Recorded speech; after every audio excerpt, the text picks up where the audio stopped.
여러분 안녕하세요. 강은혜 선교사입니다. 성경에서 예수님이 제자들에게 당신을 위한 중보 기도를 부탁하신 적이 있는데요.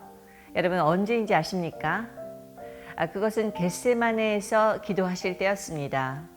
아마 그때가 처음이자 마지막으로 제자들에게 부탁하신 중보 기도로 보이는데요. 그럼에도 불구하고 제자들은 기도하지 못하고 잠들어 버리죠. 예수님은 이러한 제자들의 연약함을 아시는데도 불구하고 중보 기도를 3차례에 걸쳐 부탁하신 걸로 봐서 당시의 정황들이 긴박하게 돌아가고 있음을 감지할 수 있습니다. 몇 시간 전만 해도 함께 식탁에 교제를 나누었던 그 유다의 손에 당신이 팔려가게 되고 제자들 역시 자신을 버릴 것이라는 사실을 알고 계셨죠. 또 상상을 초월한 고통의 시간을 통과해야 하고 결국 십자가 처형을 받게 될 것이라는 사실을 예수님은 이미 알고 계셨기 때문이었습니다.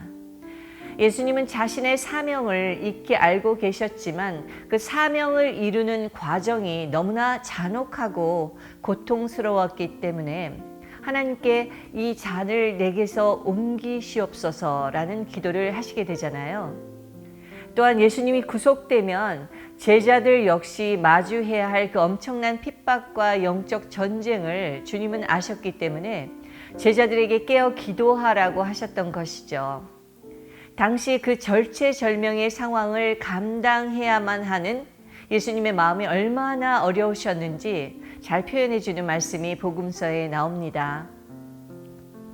내 마음이 매우 고민하여 죽게 되었으니 너희는 여기 머물러 나와 함께 깨어 있으라.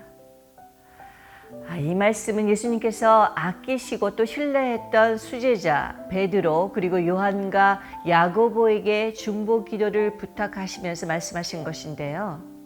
아마도 예수님의 측근이었던 이 3인방 제자들은 예수님 가까이에 있었고 나머지 제자들은 좀 더 거리가 있는 곳에 자리를 잡았던 것 같습니다. 그리고 예수님은 기도하러 가시죠.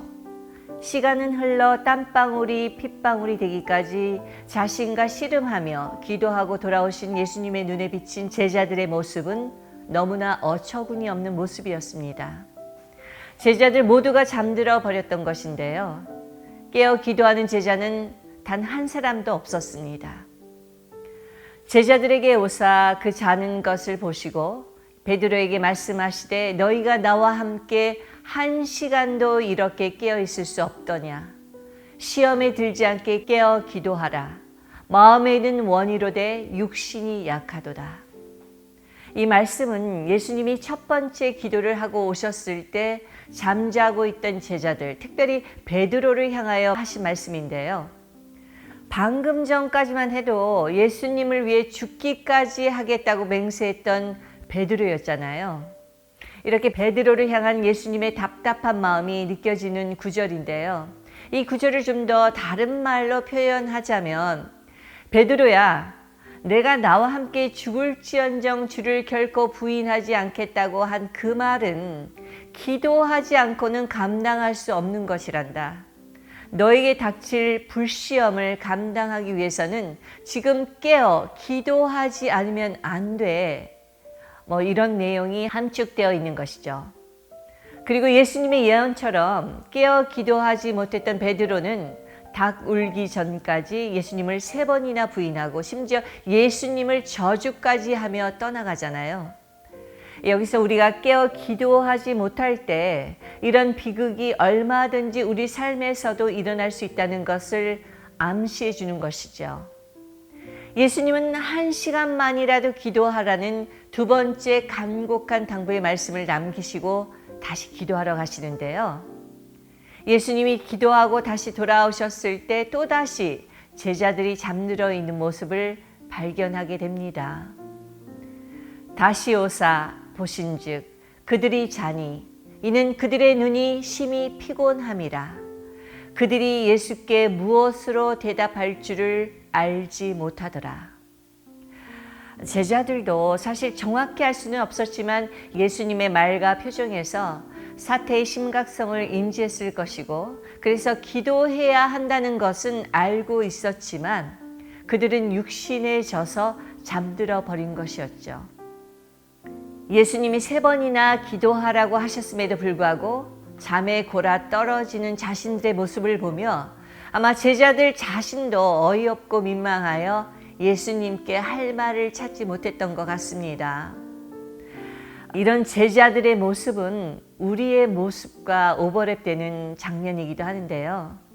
우리도 시험과 고난 가운데 있으면서도 또 내 인생에 또 우리 가정에 폭풍우가 몰려올 것 같은 느낌이 들고 주님께서 기도하라고 하시는 것 같아 깨어 기도해야 한다고 생각은 하는데 정작 기도를 시작하면 5분도 안 돼서 잠들어 버렸던 경험이 있지 않으신가요? 그런데 여기서 제자들이 잠들었던 이 상황을 좀 깊이 묵상해 보면 예사롭지 않은 부분이 있습니다. 만약 단순한 육체의 피곤함이었더라면 평소에는 기도를 부탁하지도 않으셨던 예수님이 3번에 걸쳐 그토록 간곡하게 부탁하셨을 때 제자들은 그렇게 잠들지는 않았을 것입니다. 제자들은 그날 밤 마귀의 맹렬한 영적 공격에 쓰러져 잠들어 버린 것이었죠. 이날 밤에 마귀의 역사는 아주 치열했던 것 같습니다. 예수님은 십자가의 사명에 순종하기 위해 땀이 핏물이 되기까지 홀로 기도하실 때 영적 세계에서는 분명 천사들이 주님의 기도를 도왔을 것입니다.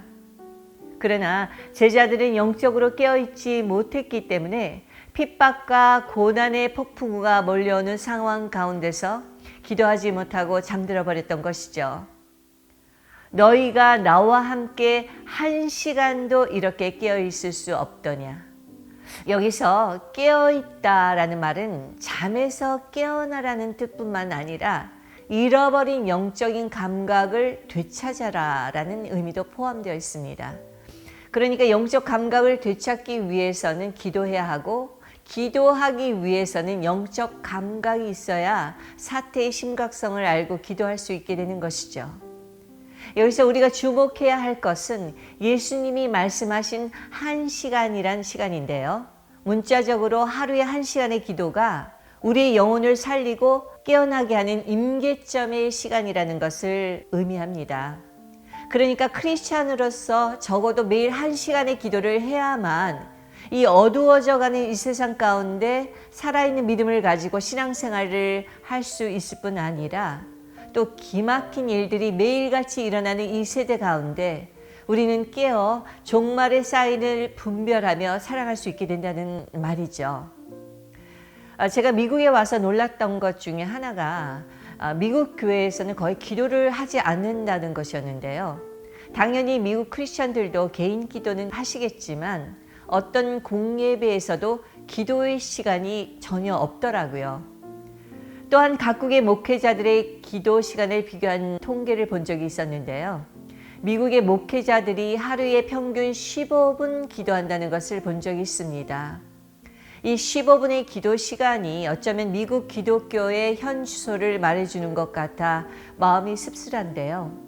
외람되지만 정말 기도의 능력을 안다면 또 기도할 때 무슨 일이 일어나는지 안다면 15분 기도는 할 수 없기 때문입니다. 여러분, 우리는 깨어 기도해야 합니다. 이것은 주님의 명령입니다. 여기에는 우리가 토를 달 수 없습니다. 만약 지금까지 기도를 하지 않으셨던 분이라면 오늘이라도 시작하십시오. 처음에는 15분이라도 좋습니다. 그리고 시간을 조금씩 늘려 하루에 1시간 기도를 할 수 있을 때까지 훈련하시기를 너희가 나와 함께 1시간도 깨어있을 수 없더냐고 말씀하신 주님의 이름으로 간곡히 부탁드립니다. 할렐루야! 다 같이 기도하시겠습니다. 하나님, 당신의 아들 예수 그리스도께서 절체절명의 시간에 제자들에게 깨어 기도하기를 부탁하셨지만 잠들어버린 제자들의 연약함이 우리의 연약함임을 고백합니다. 우리는 종말적인 사인들을 자연재해를 통해서 깨달을 뿐만 아니라 경제, 사회, 정치, 종교, 교육 분야 전반에 걸쳐 주님이 말씀하신 종말의 때의 사인인 가증한 것이 거룩한 자리에 있는 것을 봅니다. 이러한 긴박한 시대에 기도하지 못하고 걱정과 한탄만 하며 지냈던 저희들의 불신앙을 용서해 주시고 지금 이 시간 매일 1시간 기도를 할 것을 결단합니다. 그러나 기도가 우리의 의지만으로는 되는 것이 아니기에 주님의 도움을 구합니다. 기도의 영이신 성령을 우리에게 부어주셔서 이제 깊은 잠에서 깨어 일어나 기도할 수 있도록 우리를 축복하시고 인도하여 주시옵소서. 그리하실 주님을 찬양하며 우리 구주 예수 그리스도의 이름으로 기도드렸사옵나이다. 아멘.